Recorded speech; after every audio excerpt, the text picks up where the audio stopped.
আশুলিয়ায় 5 জন মৃত হত্যাকাণ্ডের শিকার 5 জন এবং একজনকে জ্বালিয়ে দেওয়ার জীবিতকে জ্বালিয়ে দেওয়ার ঘটনা নয়, তার আগের দিন বাইপাইলে আর একজনকে হত্যার চার্জ এই মামলায় ছিল।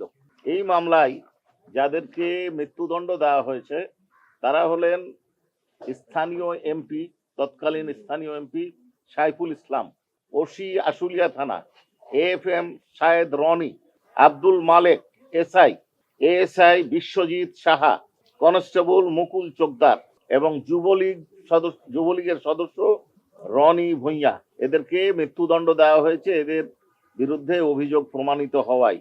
লাইফ অর্থাৎ যাবজ্জীবন কারাদণ্ড দেওয়া হয়েছে DIG Syed Nurul Islam, SP Asaduzzaman Ripon, additional SP Abdullahil Kafi, additional SP Shahidul Islam, inspector Masudur Rahman, ইনি ইন্সপেক্টর তদন্ত, inspector operation Nirmal Kumar Das, inspector Arafat Hossain Arju, ডিবির ইন্সপেক্টর। 7 বছরের কারাদণ্ড দেওয়া হয়েছে SI আরাফাত উদ্দিন, ASI কামরুল হাসানকে। আর অ্যাপ্রুভার 23 নম্বর সাক্ষী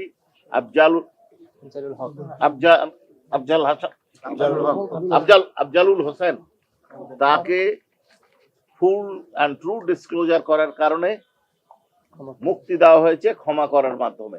সাইফুল ইসলাম তিনি হচ্ছেন একজন জনপ্রতিনিধি, রাষ্ট্র এবং জনগণকে রক্ষা করার তার দায়িত্ব ছিল, কিন্তু তিনি এই সাধারণ নিরস্ত্র নিরীহ জনগণকে রক্ষার পরিবর্তে তিনি তাদেরকে হত্যাকাণ্ডে উৎসাহিত করেছেন, সহযোগিতা করেছেন, নির্দেশ প্রদান করেছেন।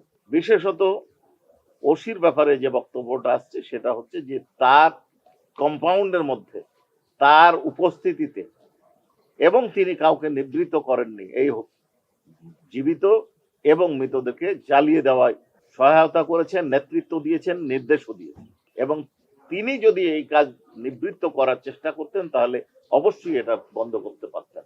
এই ধরনের ব্রুটালিটি খুব কম হয়েছে, দুই পক্ষের ক্ল্যাশের কারণে হয়তো হয়েছে, কিন্তু আইন শৃঙ্খলা রক্ষা বাহিনী এবং একজন এমপির নেতৃত্বে মানুষকে হত্যা করা হয়েছে এবং তারপর তাদের লাশ পুড়িয়ে দেওয়া হয়েছে, লাশগুলা বিকৃত হয়েছে, স্বজনরা তাদের লাশ চিনতে পারেনি, দাফন করতে পারেনি যথাসময়, একজন জীবিত ছিল তাকেও পোড়ানো হয়েছে।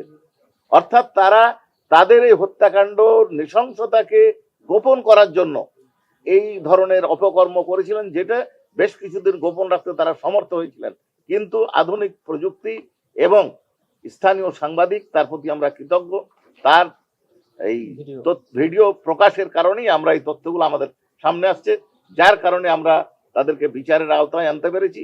এই এলাকায় আরো হত্যাকাণ্ড সংঘটিত হয়েছে, যেটার তদন্ত অব্যাহত আছে। MP সাহেবের যাবতীয় সম্পদ বাজেয়াপ্ত করেছেন, আর অন্যান্যদের কারো 50,000, কারো 1 লক্ষ টাকা, কারো 10,000 টাকা এইভাবে জরিমানা দণ্ড করেছেন।